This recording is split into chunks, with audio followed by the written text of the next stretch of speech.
갈라디아서 2장 17절에서 21절. 살아계신 하나님이 오늘 또 우리에게 말씀하실 때에 믿음으로 사모함으로 잘 받는 저와 여러분 되기를 바랍니다. 제가 봉독하겠습니다. 만일 우리가 그리스도 안에서 의롭게 되려 하다가 죄인으로 드러나면 그리스도께서 죄를 짓게 하는 자냐? 결코 그럴 수 없느니라. 만일 내가 헐었던 것을 다시 세우면 내가 나를 범법한 자로 만드는 것이라. 내가 율법으로 말미암아 율법에 대하여 죽었나니 이는 하나님에 대하여 살려 함이라. 내가 그리스도와 함께 십자가에 못 박혔나니 그런즉 이제는 내가 사는 것이 아니요 오직 내 안에 그리스도께서 사시는 것이라.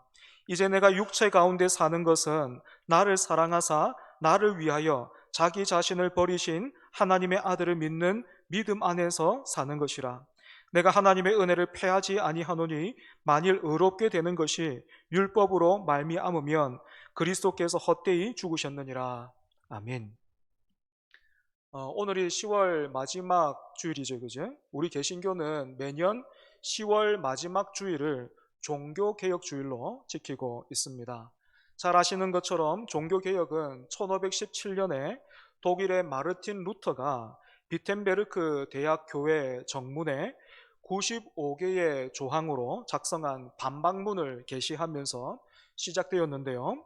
여러분, 종교개혁의 정신 무엇입니까? 종교개혁 주일이 있을 때마다 제가 일러드리고 또 강조했는데 5개 있다, 그죠? 오직 이렇게 시작하는 5개 정신이 있는데 뭡니까? 처음에 오직 성경, 그 다음에 오직 예수, 오직 은혜, 오직 믿음, 오직 하나님께 영광, 이렇게 5가지로 정리할 수 있습니다.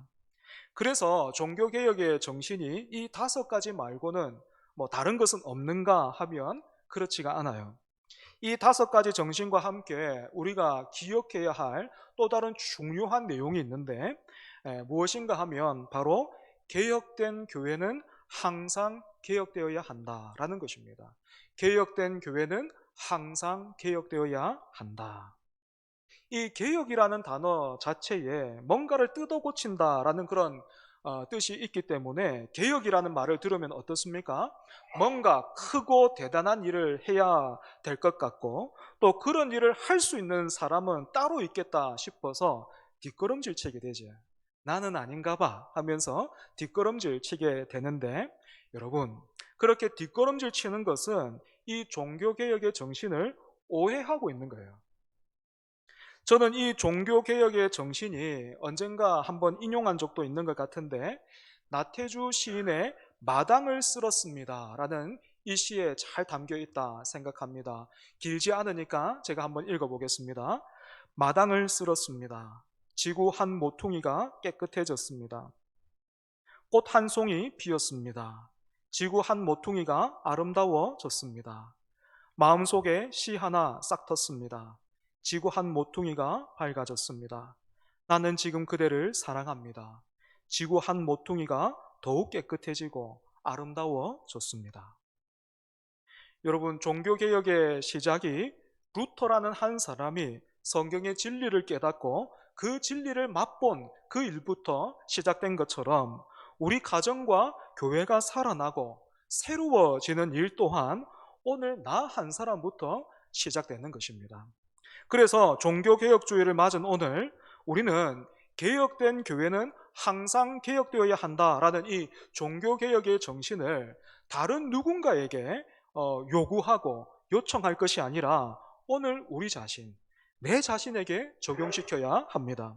그렇다면 오늘 우리 각자가 날마다 이렇게 개혁되듯이, 개혁을 하듯이 새로워져야 한다라는 것은 무엇을 의미할까요? 여러 번 말씀드린 적이 있는데 악기를 조율하듯이 말씀에 우리의 삶과 인격을 조율하는 것입니다. 보셨는지 모르겠는데 저에게는 참 좋은 기타가 한 대 있어요. 시간이 없어서 제 기타가 얼마나 좋은지, 또 기타에 관심이 없으신 분들은 이 기타가 뭐 나무가 뭐고 또 이 기타에 달려있는 픽업이 뭐고 또 이 줄은 어떤 제품입니다. 뭐 별로 관심이 없으시니까 얼른 알아들을 수 있게 설명해 드리면 가격만 100만 원이 넘어요. 훨씬 넘습니다.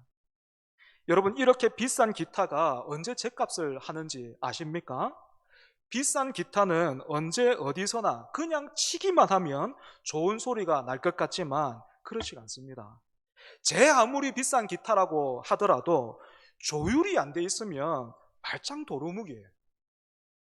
이렇게 생각해 보면 기타와 사람이 비슷한 점이 많아 보입니다. 사람도 날씨가 맑을 때나 비가 올 때, 그리고 더울 때나 추울 때나 컨디션이 달라지는 것처럼 기타도 그래요.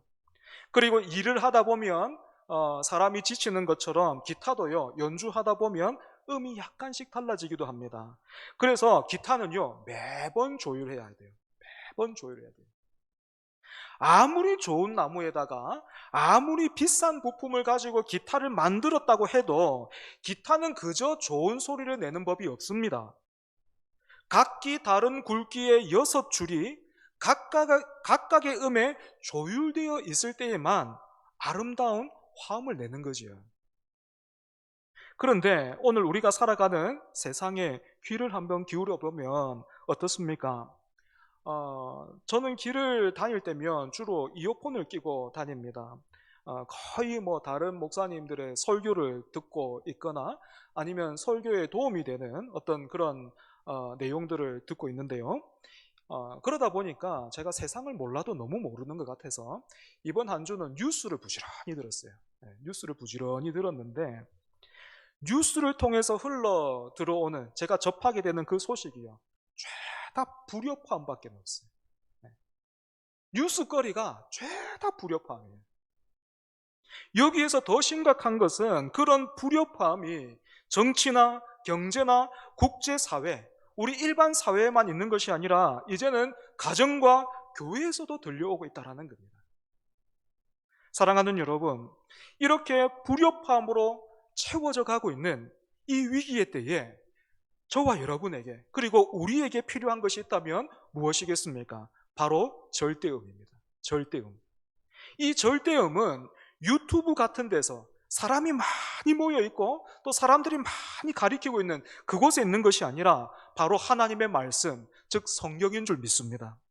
그 중에서도 우리가 지난주에 다루었던 이신칭의가 뭡니까? 하나님 앞에서 의롭게 되는 것은 오직 예수 그리스도를 믿는 것밖에 없다라는 이 가르침은 성경에서도 굉장히 중요한 주제고 가르침이죠. 하지만 이신칭의만 알면, 이 이신칭의가 중요하다고 해서 이 이신칭의만 알고 있으면, 그래서 설명할 수 있으면 성경 전체를 다 아는 것인가? 이 기독교에 대해서 다 알고 있는가? 그러면 뭐 기독교를 졸업해도 되는가 하면 그렇지가 않아요. 남녀가 만나서 여러분 결혼하는 그 과정을 한번 보십시오. 결혼에서 중요한 것은 결혼식 자체가 아니라 결혼식을 하고 나서부터잖아요. 결혼식 한 다음부터 두 사람이 잘 살아야 되는 거잖아요. 마찬가지로 신앙생활도 나는 예수님을 믿습니다 라는 고백과 함께, 그 고백이 너무 중요하지만 그 고백이 전부가 아니고 그 고백과 함께 예수님을 믿는 사람답게 살아가는 것이 중요하단 말입니다. 그렇다면 이신칭의의 복음을 붙들고 믿는 사람답게 살아가는 것, 어떻게 사는 겁니까? 오늘 본문이 바로 그 내용을 다루고 있습니다. 여러분이 이신칭의의 복음을 잘 듣고 따라오고 있다면 필연적으로 이런 질문을 만날 수밖에 없어요. 예수님만 믿으면 구원을 얻는다고? 나는 그러면 예수님을 믿고 있으니까 천국은 따놓은 당상이겠네. 그러면 이제부터 내 마음대로 살아도 되는 건가? 여러분, 똑같은 논리로 갈라디아 지역에서 다른 복음을 주장했던 거짓 교사들이 바울을 이렇게 공격했어요. 바울 당신 말대로 하나님 앞에서 의롭다 함을 얻는 길이 믿음밖에는 없다면 선행은 아무런 의미가 없다는 소리 아니냐. 그렇게 말하고 다니니까 사람들이 입술로만 믿는다고 하면서 실제로는 죄를 짓고 믿기 전이나 믿고 나서나 별로 다를 것이 없이 사는 거 아닌가. 그러니까 믿음으로만 의롭게 된다라고 말할 수 없고 그렇게 말해서도 안 된다. 바울 당신처럼 말하고 가르치면 교회는 얼마 지나지 않아서 방종으로 가득 차게 될 것이다.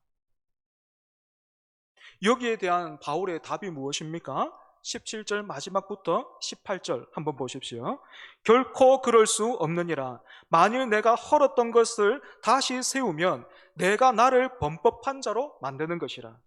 예수님을 구주로 영접한 사람이 어떻게 예수님을 모르던 때와 똑같이 몰래 먹는 떡이 더 맛있네 하면서 죄를 이전과 똑같은 마음으로 지을 수 있는가? 그래서 방종에 치달을 수 있는가?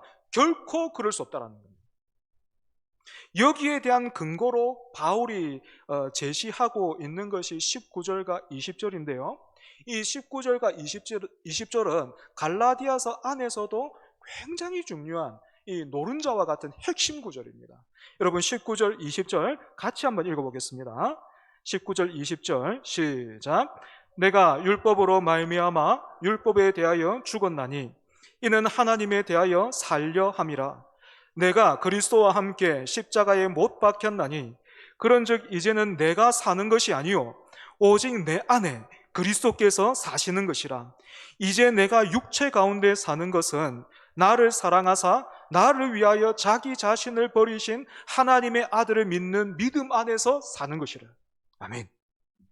너무 중요하기 때문에 여러 가지 단어와 표현들을 하나하나 분석해서 여러분들과 함께 나눌 수도 있겠지만 오늘은 이 내용 전체를 이렇게 좀 간략하게 정리해 보자면 예수님을 구주로 영접한 사람, 이신칭의의 복음을 믿고 붙드는 사람은 그 삶의 운전대를 예수님께 내어드린 사람이다라는 거예요.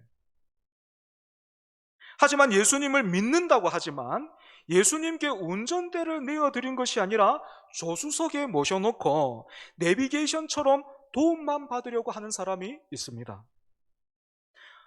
우리가 내비게이션에 목적지를 입력하지 내비게이션에 내가 어디로 가야 됩니까? 라고 묻는 사람이 없는 것처럼 예수님께 조수석을 내어드린 사람도 예수님을 믿고 있는 것처럼 그렇게 보일 수는 있겠지만 사실은 자기가 다 정한 거예요. 자기가 목적과 삶의 이유와 어떤 내용들을 다 정해놓고 예수님 동원하는 거지. 갑시다 하는 거예요. 때문에 사랑하는 여러분, 종교개혁주의를 맞아서 오늘 저와 여러분이 확인하고 또 회복해야 할 것, 회개해야 할 것 무엇입니까? 예수님께 조수석이 아니라 그리고 아는 길은 알아서 갈 테니까 모르는 길만 어떻게 좀 잘 부탁합니다 하는 것처럼 그 마치 내비게이션을 사용하는 사람처럼 예수님을 대하는 것이 아니라 예수님께 우리의 삶과 인생의 운전대를 내어드려야 하는 것이지. 왜 그렇게 해야 됩니까? 우리는 언제나 한 번도 가보지 않은 길을 가는 또 그 길을 걸어가야 하는 초보 운전수와 같기 때문에 그렇습니다. 지금도 제가 종종 그럴 때가 있지만 신대원에 다닐 때만 하더라도 저는 얼마나 제 인생의 운전대를 꽉 잡고 있었는지 몰라요. 청년 시절엔 너무 아프고 또 너무 힘든 교회에서 신앙생활을 했기 때문에 제 안에는 담임 목사님부터 시작해서 장로님, 그 집사님, 권사님, 어른들을 향한 그 분노와 답답함으로 가득 차 있었습니다. 그래서 신대원에 진학할 때요, 정말로 진심으로요, 저는 이렇게 말했어요. 속으로 막 이렇게 다짐하고 하나님 앞에 이렇게 기도했습니다. 내가 하면 다를 거야. 한번 보여주겠다. 교회가 뭔지 내가 한번 보여주겠다. 그래서 나는 신대원 졸업하면 틀림없이 개척할 거야. 하나님 나를 알아봐주고 지지해주는 5가정만 주시면 한번 제대로 보여드리겠습니다. 한번 믿어주십시오. 했습니다. 그렇게 시간이 흘러서 신대원을 졸업하고 전도사에서 강도사 그리고 목사가 되면서 울산에서 부산에서 진주로 오게 됐는데 지금도 기억나요. 진주 톨게이트 처음 들어올 때 지금도 기억나요. 운전해서 들어왔는데 그때 제 차 운전대만 잡고 있는 것 아니고 제 인생의 운전대 제가 탁 잡고 있었는데 들어오면서 이렇게 다짐했어요. 여기서 2년만 있다 간다. 여기서 2년만 있다가 부산이나 고향 울산으로 간다. 그리고 그곳에서 개척을 하거나 청빙을 받겠다. 이렇게 생각했어요. 하지만 보시다시피 생각이나 계획대로 된 게 아무것도 없죠. 그지? 그런데 너무 답답하더라고요. 생각이나 계획대로 내가 운전하는 대로 안 되니까 너무 힘들더라고요. 막 불안하더라고요. 그런데 지나고 보니까요, 얼마나 감사한지 몰라요. 우리 주님이 제가 그렇게 조수석에 모셔놓고 한번 보여드릴게요. 한번 믿어보세요. 제가 부탁하는 거 잘 들으시고 그것만 좀 채워주면 돼요. 제가 그렇게 했는데 우리 주님이 그렇게나 어리석고 고집스러운 저를 보시고 나는 상한 심령, 부드러운 마음 찾고 있는데 니는 너무 단단하다. 니는 너무 찔겨가지고 내가 못 써먹겠다. 이제 어디만 네 마음대로 해봐라. 이렇게 하면서 외면하거나 버려두지 않으셨고 우리 주님이 저에게 늘 이렇게 물으셨어요. 네가 지금 나한테 한번 보여주겠다 하는 그 교회, 네가 지금 머릿속으로 그리면서 사람들한테 한번 내세우고 싶은 그 교회, 그 교회가 내 핏값으로 산 그 교회 맞아? 너 지금 괜찮아? 이제는 나에게 운전대로 넘길 때가 되지 않았어? 이렇게 물으시면서 늘 기다려 주셨고 마침내는 저에게서 항복을 받아내시더라고요. 항복입니다. 운전대에 손 대고 항복입니다. 물론 멋있게 내어드리지는 않았어요. 막다른 길에서 병 만나가지고 하나님 나 이제 길이 안 보입니다 하면서 예수님 탁 이렇게 했죠. 사랑하는 여러분, 예전에 제가 그랬던 것처럼 여전히 많은 사람이 내 삶의 운전대를 주님께 전부 다 내어드리면, 그래서 나는 죽고 그리스도께서 사시게 되면 예수님만 좋아하는 일만 실컷 하다가 나는 손해보고 나는 희생당하고 나는 뭐 그냥 그렇게 사라지고 질 거라고 생각해서 두려워하고 주저하는 마음에 계속 뒷걸음질 쳐요. 운전대를 못 놓는 거예요. 여러분, 그런 생각이 든다면 우리가 예수님을 믿고 있다고 하지만 아직 예수님이 누군지를 모르는 거예요. 아직 예수님이 어떤 분인지를 모르고 무슨 일을 했는지 모르기 때문에 그렇습니다. 설명은 할 수 있는데 그게 체득이 안 되는 거예요. 다시 20절 보십시오. 바울이 예수님을 어떻게 고백하고 있습니까? 하나님의 아들이신데 그분이 나를 사랑하셔서 자기를 위하여 자기 자신을 버리신 분이라고 이렇게 고백하고 있어요. 우리도 같이 고백하죠. 모르는 내용 아니죠. 하나님의 아들이신데 그분이 나를 사랑하셔서 나를 위하여 자기 자신을 버리셨다. 그런데 알고는 있는데 이거 못 믿는단 말입니다. 그래서 실감이 안 나는 분들을 위해서 다시 한번 제가 예를 들어 보겠습니다. 올해 사경회 강사로 모셨던 화종부 목사님이 오늘 갑자기 문을 탁 열고 오늘 주일 예배에 참석하셨다 생각해 보십시오. 얼른 가서 무슨 일이십니까? 아유, 도대체 연락을 주시지. 왜 이렇게 오늘 어쩐 일로 참석하셨습니까? 여쭤보니까 이렇게 말씀하셨는 거예요. 내가 사경에 마치고 올라갔는데 그때부터 지금까지 초종교회를 향한 마음이 사라지지 않고 오히려 더 커지더라. 그래서 많이 기도하고 많이 생각하고 그러다가 아내와 함께 결심했는데 남서울교회는 빨리 후임 알아보라고 했고 여기서 나는 오늘부터 예배 드리고 싶다. 그래서 이렇게 왔습니다. 그러면 제가 그 목사님 앞에서 여러분 어떻게 하겠습니까? 아, 그러시군요.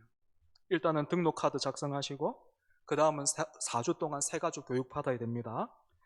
우리를 생각하시는 목사님의 그 마음과 열정은 제가 너무 잘 알겠네요. 하지만 아시지요? 담임 목사는 저예요. 그러니까 앞으로 선은 잘 지켜주셔야 되는 겁니다. 그래야 서로 불편하지 않게 잘 지낼 수 있는 거예요. 여러분, 제가 그렇게 하겠습니까? 아니요. 믿을 수 없는 사실에 너무 고맙고 감격해서 저는 최선을 다해서 그분을 모시고 배우려고 힘쓰겠죠. 그죠? 여러분, 종교개혁 주일인 오늘 우리 주님이 여전히 우리에게, 우리 곁에서 이제 나에게 조수석이 아니라 운전대를 넘겨다오 하고 계십니다. 우리가 예수님께 우리 삶과 인생의 운전대를 내어드리면 여러분 어떤 유익을 얻습니까? 간략하게 세 가지만 살펴보려고 합니다. 첫 번째로 우리가 주님께 우리의 운전대를 내어드릴 때 섬길 수 있고 또 다시 일어설 수 있는 이유와 힘을 얻게 돼요. 여러분, 사람을 섬긴다는 거 보통 일 아니죠. 그죠? 내가 낳은 내 자식은 내 자식 말고 여러분, 오늘 누가 사람을 섬깁니까? 교회에서도 마찬가지로 누가 사람을 섬기는 거예요? 사람 섬기는 이 일요, 보통이 아닙니다. 한 번씩은 다 해보셨잖아요. 그러죠? 그게 너무 힘들잖아요. 너무 아픈 거잖아요. 그래서 하기 싫어하는 거잖아요. 그지? 그래서 가난한 성도도 많아지는 거잖아요. 바울도 한번 봐요. 그렇게 수고하고 애를 써서 복음을 전했습니다. 그래서 교회가 섰어요. 그런데 그런 교회와 성도들이 뭐라고 말하고 있습니까? 바울은 사도가 아닐지도 모르겠다. 그가 전한 복음은 뭔가 부족하다. 그런 말까지. 저 홍 목사 저 신대원 제대로 나왔나 지금. 왜 저래 신통찮아? 이런 말 듣는 거지. 만약 제가 이런 교회와 사람들에게 편지를 써야만 하고 또 쓴다면 저는 책망과 섭섭함을 넘어서 따지고 분노했을 겁니다. 하지만 바울은 여러분 어떻게 하고 있습니까? 그렇게 거짓말에 속아서 자신을 오해하고 심지어는 비판하고 있는 그 사람들을 향해서 이 왼수들아 이렇게 부르고 있는 것이 아니라 여전히 형제들아. 그치? 그렇게 부르면서 해산하는 수고를 해요. 해산하는 수고로 다시 한단 말입니다. 어떻게 이런 일이 가능해요? 이렇게 일어설 수 있는, 해산하는 수고를 할 수 있는 힘이 어디서 오는 겁니까? 왜 이렇게 해야 되는 겁니까? 이제 내가 육체 가운데 사는 것은 나를 사랑하사 나를 위하여 자기 자신을 버리신 하나님의 아들을 믿는 믿음 안에서 사는 것이에요. 인간적으로만 보자면 바울도 화가 나고 따지고 싶고 섭섭하고 억울했어요. 그런데 그런 바울 안에 살아계시는 그리스도께서 바울을 붙드시는 거지. 이렇게 막 성질대로 몰아가고 싶은데 주님께서 붙드시는 거지. 바울아, 그렇게 억울하나? 나는 너를 사랑해서 하늘 영광 보좌까지 뒤로 하고 십자가에 못 박혔는데 그 일이 너무 두렵고 너무 힘들었지만 이 십자가를 통해서 내 아버지께서 이루실 그 일을 내가 바라보고 생각하니 견딜 수 있겠더라. 너를 향해서 의심하고 비난하고 있는 저 사람들, 나를 십자가에 못 박았던 사람들처럼 아무것도 몰라서 그런 거예요. 그러니 저 사람들을 그냥 보지 말고 십자가에 달린 나를 통해서, 내가 진 십자가를 통해서 저들을 바라봐주면 좋겠다. 우리 하늘 아버지께서 저들을 이미 그렇게 바라보고 이미 그렇게 대하고 계시니 너도 마땅히 그래야 되지 않겠는가? 이렇게 하실 때에 바울은 그 은혜와 능력으로 다시금 영혼과 교회를 섬길 수 있었던 거죠. 두 번째로, 우리가 예수님께 운전대를 내어드리면요, 우리 내면의 무게중심이 이렇게 잡혀요. 과하거나 아니면 막 이렇게 너무 부족해서 땅이 꺼질 듯이 막 이렇게 한숨을 쉬고 그런 사람이 아니라 조금의 넘침도 없이, 하지만 조금의 이렇게 비굴한 모습도 없이 굉장히 아름다운 모습으로 서게 된단 말입니다. 자신을 반대하고 몰아세우고 있는 거짓 교사들과 사람들 앞에서 바울은 비굴하거나 교만하지 않아요. 여러분, 그 갈라디아서 한번 쭉 보십시오. 바울은요, 비굴하지 않아요. 아이고, 그래도 내가 우리 정이 있는데, 아니면 반대로 너가 뭐 한다고 그래? 안 그런단 말입니다. 하지만 어떤 사람은 바람에 나는 겨와 같지요. 그죠? 예전에 제가 운전대를 꽉 잡고 주님은 잘 도와만 주세요 하면서 살 때 제가 꼭 그랬어요. 그때는요, 누가 막 이렇게 설교 끝나고 나서 목사님 은혜 받았어요 칭찬해주면, 그러면 그렇지, 나의 남다름을 알아봐주는 사람이 여기에도 있구나 하면서 끝간데 없이 높아졌어요. 반대로 누가 서운한 말 탁 하면 마음이 너무 상하는 거예요. 뭘 한다고 그러면서 사람은 공격하는 거예요. 뭘 한다고, 그렇게 잘 알고 있으면, 그렇게 잘할 수 있으면 자기가 한번 해보라 하지 하면서 그 사람을 비난함과 동시에 땅이 꺼질 듯이 낙심했어요. 내가 잘못 왔나? 내가 신대원 잘못 왔나? 이 길이 아닌가? 그런 생각들 들어요. 하지만 지금은 누가 칭찬하면 감사해요. 그 칭찬이 감사한 게 아니고, 뭐 그 칭찬도 감사하죠. 그런데 더 감사한 건 감사를 넘어서 놀라워요. 무슨 소리냐면 하나님이 나 같은 것을 통해서도 일하시는 거예요. 그래서 그렇게 말씀드려요.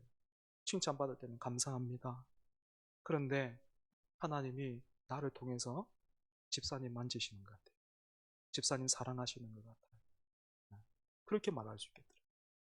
또 누가 이렇게 부족하거나 고쳐야 될 점 이렇게 말할 때면, 듣게 될 때면, 예전에는 막 쿡 찔렀는데 지금은 여전히 이렇게 어렵기는 하지만 그래도 불편하지만은 않아요. 인정하게 되더라고요. 그렇죠. 예, 제가 그렇게 좀 부족합니다. 그래서 더 나아가서 제가 그렇게 부족하니 도와주십시오. 제가 그렇게 부족해서 집사님, 권사님, 또 장로님 저에게 허락해 주셨으니 저를 좀 도와주십시오. 그렇게 동력을 요청하게 되더라고요. 세 번째로 예수님께 운전대를 내어드리면 여러분 그때부터요 사람이 사람으로 보입니다. 다시 말해 그 영혼이 보이는 겁니다. 그 영혼이. 바울은 갈라디아 교회와 성도들을 내가 수고해서 모은 사람이고 이 교회 내가 세웠다 하면서 권리를 주장하지 않았고 예수 그리스도의 종으로서 갈라디아 교회와 성도들을 주님께서 맡겨주신 양으로 받고 또 그렇게 대했습니다. 하지만 예수님께 운전대를 내어드리지 않는 사람은 절대로 이런 식으로 이런 모습으로 영혼을 섬길 수 없습니다. 교회를 섬길 수 없습니다. 목사는요 교회와 성도들이 어느 정도 모아지고 세워지면 자기가 한 줄 알 거예요. 내가 이거 다 해가지고 내가 수고하고 내가 이렇게 해가지고 했으니까 뭔가를 내가 더 받아야 되는 것처럼 더 누릴 수 있는 것처럼 내 말을 들어야 되는 것처럼 그리고 또 소유물이라 생각하니까 어떻게 하겠습니까? 아들에게 넘겨주는 거지. 세습하는 거예요. 남편과 아내 그리고 부모와 자녀의 관계에서도 여러분 남편과 아내, 아내가 부모, 아내가 남편 그 영혼이 보입니까? 그 영혼을 여러분 보고 있습니까? 내 아내의 영혼은 지금 어떨까? 내 남편의 영혼의 상태는 어떻지?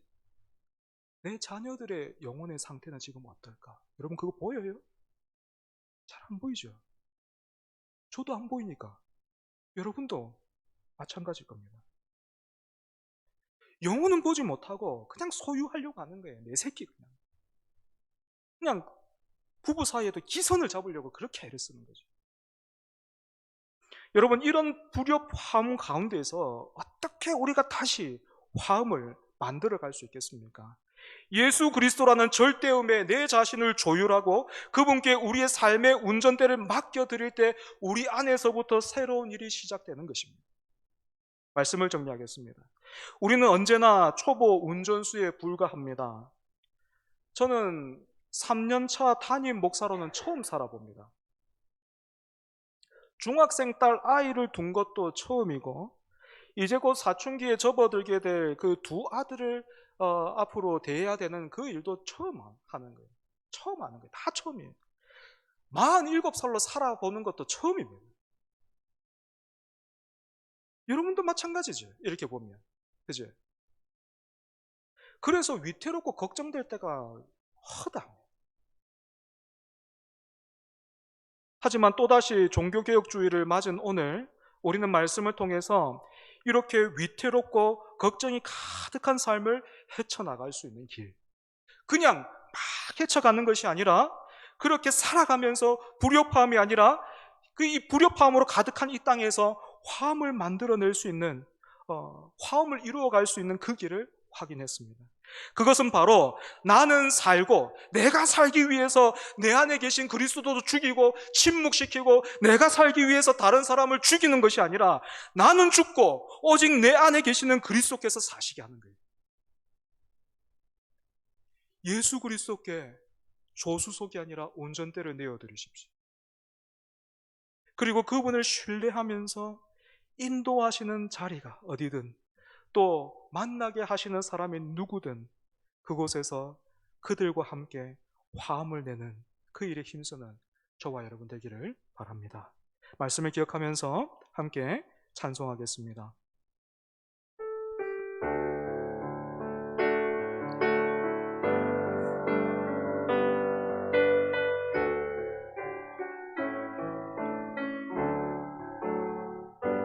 빛이 없어도 환하게 다가오시는 주 예수, 나의 당신이요.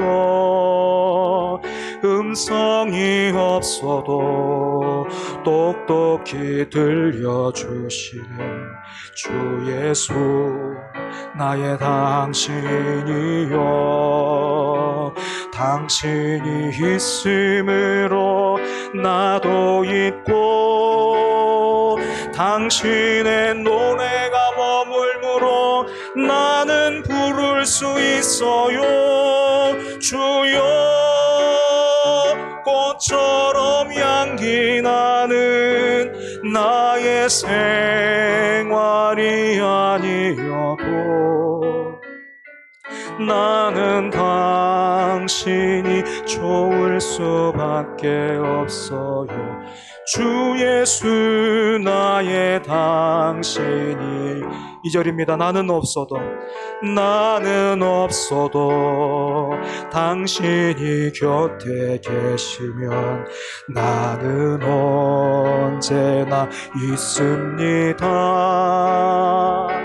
나는 있어도 당신이 곁에 없으면 나는 언제나 없습니다.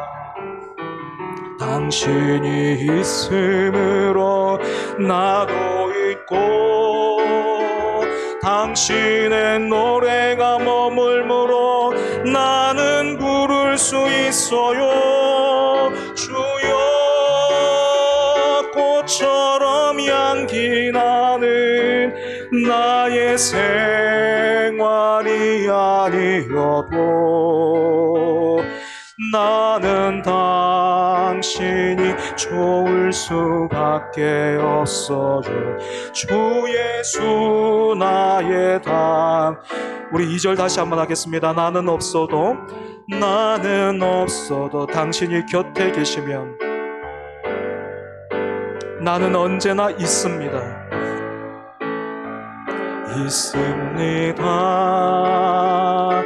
나는 있어도 당신이 곁에 없으면 나는 언제나 없습니다. 당신이 있음으로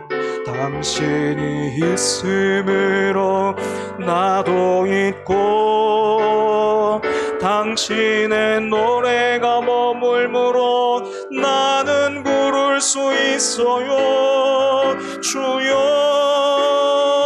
꽃처럼 향기 나는 나의 생활이 아니어도 나는 당신이 좋을 수밖에 없어요. 주 예수, 나의 당신. 사랑하는 여러분, 말씀을 기억하면서 함께 기도하면 좋겠습니다.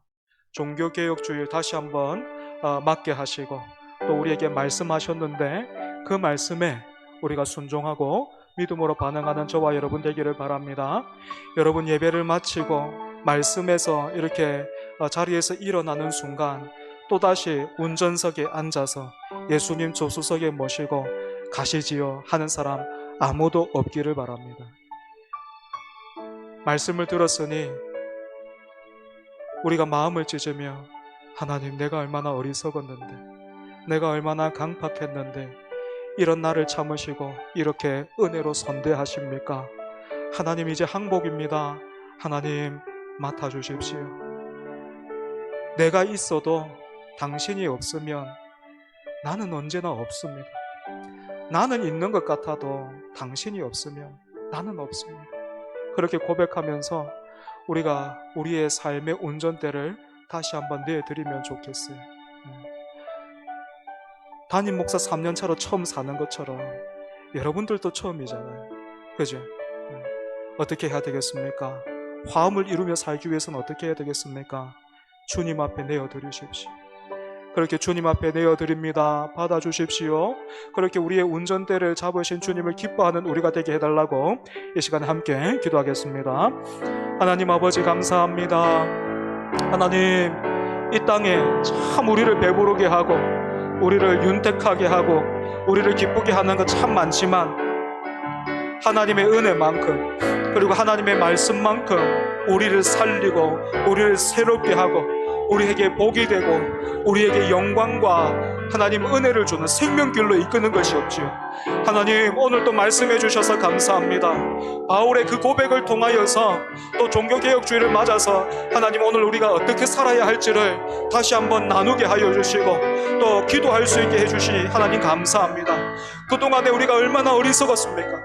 얼마나 하나님 입술로는 믿는다 하지만 이신칭이 설명도 할 수 있지만 그럼에도 불구하고 하나님 주님을 조수석에 모시고 그렇게 내가 아는 길은 내가 가고 내가 모르는 길만 부탁하고 하나님 그렇게 살았는데 하나님 이제 그런 삶 뒤로 하고 개혁된 교회는 항상 개혁되어야 하듯이 예수 믿는 성도는 항상 말씀으로 인해서 새로워져야 하고 조율되어야 하는 줄 알고 하나님 오늘 하나님 앞에 말씀 앞에 무릎 꿇고 항복합니다. 주님 우리의 삶의 운전대를 맡아주십시오. 우리 교회의 운전대를 주님 맡아주십시오. 성령께서 맡아 주관하여 주십시오. 그래서 하나님 우리 가정이 우리 교회가 성령의 공동체 되게 해주셔서 하나님 화음을 이루어 갈 수 있는 아버지 하나님 아름다운 공동체 될 수 있도록 주여 우리를 새롭게 하여 주시옵소서.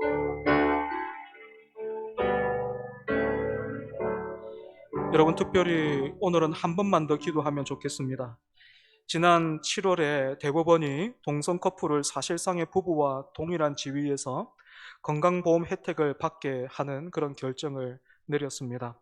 이것이 사실상 동성혼의 인정을 알리는 신호탄이라고 여겨서 많은 분들이 우려하고 있는 상황이에요. 그래서 그 균열이 가 있는 독에 그 균열이 가 있는 그 둑에 자기 몸을 밀어넣는 심정으로 오늘 오후 2시에 서울 광화문에서 대규모 연합 집회를 합니다. 비록 우리가 직접 참여하지는 못하지만 이 시간 나라와 민족을 위해서 기도하고 또 오늘 모임에 성령께서 함께 해달라 그렇게 여러분 기도하면 좋겠습니다. 여러분 또한 그렇게 모인 그 모임과 이 한국교회를 위해서도 기도하면 좋겠어요. 반대만을 위한 집회가 아니라 그동안 하나님의 말씀대로 우리가 살지 못한 것을 회개하는 자리가 되게 해달라고. 여러분 많은 사람들이요 동성애를 반대하는 그것으로 신앙을 대신하고 있어요. 하지만 돌아보십시오. 여러분 하나님께서 허락하신 그 성에 오늘 우리는 깨끗합니까? 남자와 여자가 남자와 더불어서 하나님이 그 말씀하신 대로 그 성을 그렇게 깨끗하게 그렇게 거룩한 모습으로 여러분 누리고 있습니까?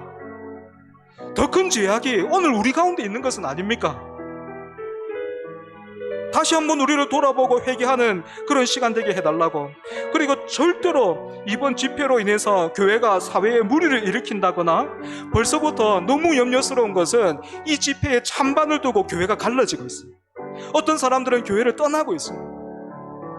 그러는 일이 더 이상 생기지 않게 해달라고 오늘 모임과 나라와 민족을 위해서 또 한국교회를 위해서 이 시간 다시 한번 기도하겠습니다. 주여 아버지 하나님 불쌍히 여겨주십시오. 주님 불쌍히 여겨주십시오. 하나님 이 나라 이 민족을 불쌍히 여겨주시고 이 땅의 교회를 하나님 불쌍히 여겨주시옵소서. 아버지 하나님 우리가 살아가고 있는 이 시대를 보면 하루가 다르도록 너무 깜짝깜짝 놀랄 만치 하나님 세상이 타락해 가고 있고 변해가고 있는 것 보고 있습니다. 하나님 아버지 그런 모습들을 보면서 이제는 더 이상 좌시할 수 없다 싶어서 하나님 한국교회가 오늘 오후 2시에 광화문에서 집회를 합니다. 아버지 하나님 그 집회 가운데 성령께서 함께하여 주시옵소서. 하나님 그래서 정말 다른 어떤 것보다 하나님 모인 그 자리에서 하나님께서 깨닫게 하심으로 우리 교회가 한국교회가 하나님 앞에 마음을 찢으면서 돌이킬 수 있는 하나님 그런 시간 되게 해 주시옵소서. 막아야 할 것은 막아야 되지만 반대해야 할 것은 반대해야 하지만 하나님 그런 우리의 삶에 더 큰 죄악이 있었음을 하나님 보게 해주셔서 아버지 하나님 그 죄악으로 인하여서 하나님 앞에 마음을 찢으며 하나님 나아갈 수 있는 자리 되게 해주시고 하나님 오늘 집회로 인하여서 그 어떤 다른 사람들에게 하나님 해를 가한다거나 마음의 짐을 준다거나 하나님 그런 일이 없도록 도와주시고, 벌써부터 하나님 한국교회가 이 일로 인해서 갈라지고 있는데, 서로가 서로를 판단하고 정죄하고 있는데 하나님 아버지 더 이상 그런 일이 생기지 않도록 주여 긍휼히 여겨주시옵소서. 아버지 하나님, 이 나라의 민족 그리고 하나님 이 한국교회의 그 운전대를 주님 앞에 내어드립니다. 주여 고쳐주시옵소서. 주여 새롭게 하여 주시옵소서. 주여 살게 하여 주시옵소서. 주님 우리를 불쌍히 여겨 주시옵소서.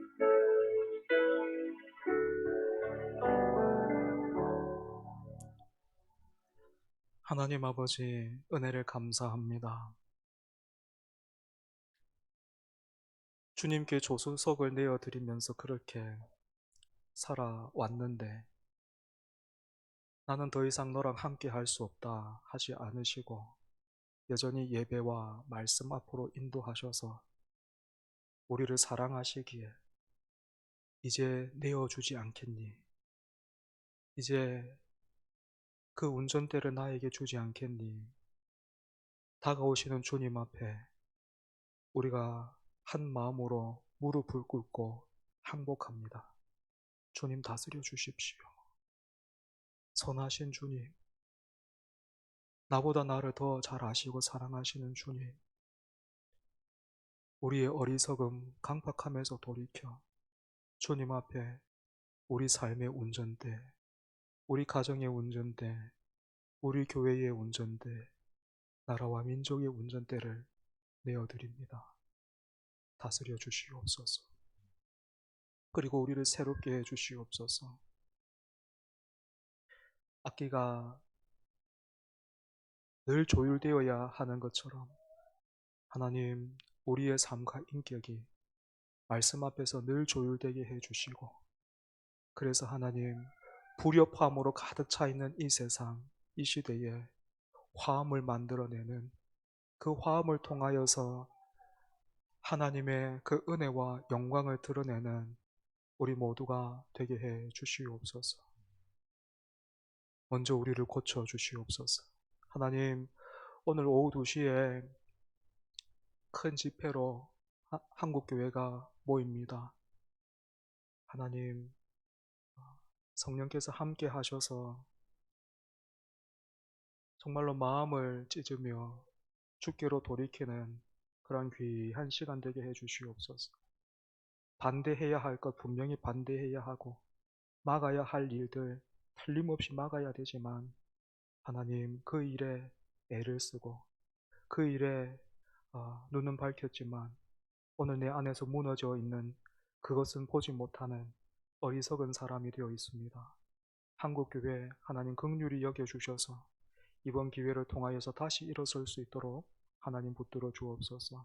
특별히 하나님, 이번 결정을 두고 벌써부터 사람들의 생각이 달라서 서로가 등을 지고 또 비난하는 모습들을 봅니다. 하나님 아버지, 그 갈등의 골이 더 깊어지는 것 아니라 하나님께서 긍휼히 여기사 이 갈등으로 인하여서 오히려 더 풍성한 진리를 경험할 수 있는, 또 풍성한 자리로 나아갈 수 있는 그런 한국교회 되게 하여 주옵소서. 예수님 이름으로 기도합니다. 아멘.